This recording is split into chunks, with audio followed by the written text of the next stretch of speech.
We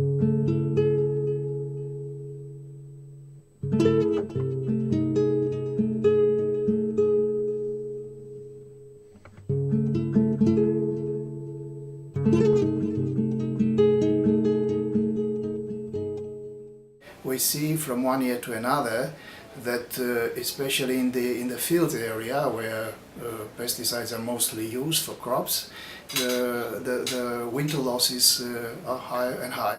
Most of beekeepers, they are aware that something is going on. So commercial beekeepers in the US are replacing about 40 to 50% of their colonies every year, which is really high. So they're often not in a very good nutritional setting. They're a monoculture for pollination purposes. Ils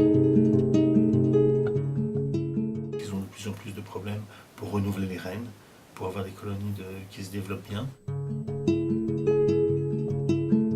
Il y a un gros paradoxe, notamment dans les Pyrénées-Orientales.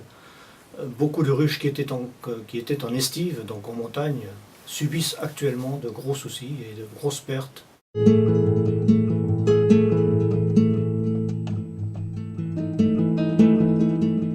Sur le terrain, on a l'habitude, les anglophones disent les 3 P, c'est-à-dire il faut travailler sur les pesticides, sur les parasites et sur la pour diète, sur l'alimentation appauvrie. Il faut bien travailler là-dessus. Je pourrais même rajouter un 4e P, people, parce que les apiculteurs sont très importants.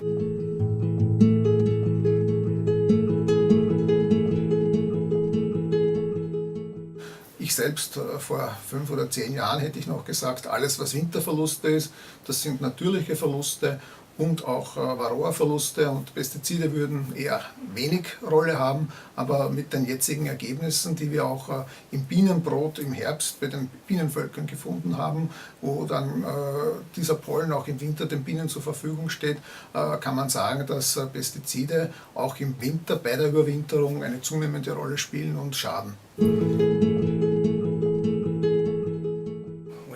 Producers spray with compounds that are assumed to be non-toxic to bees, we see that actually these compounds may have an effect on the behavior of bees, may have sublethal effects. What actually happens is that the bees give up foraging and they stop laying eggs. Mm-hmm. So the end result is that we have a much smaller population for the following year.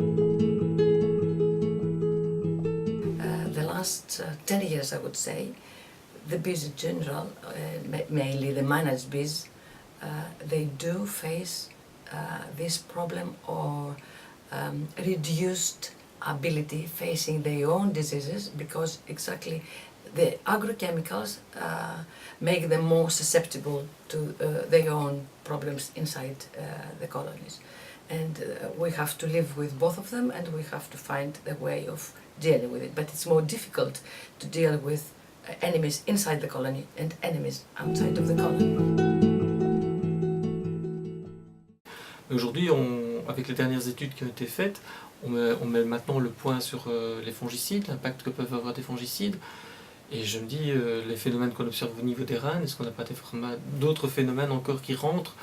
C'est vrai qu'on commence à réfléchir aux cires, les cires qui peuvent être porteurs de produits phyto et qui peuvent rentrer en synergie avec les virus, avec toute une série d'éléments. Donc c'est un fait qu'on est toujours au niveau des pesticides, mais les pesticides, il faut vraiment les voir dans un sens extrêmement large et beaucoup plus large que ce qui n'avait été envisagé au départ.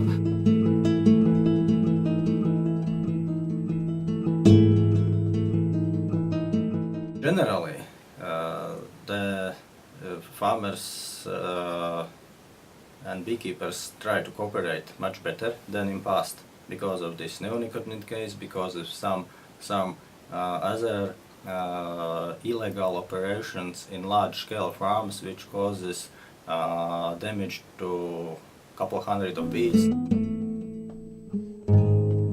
Alors concernant le lien avec le secteur apicole plus particulièrement, je confirme que quand on fait rencontrer les différents acteurs, apiculteurs et agriculteurs, cela fonctionne mieux.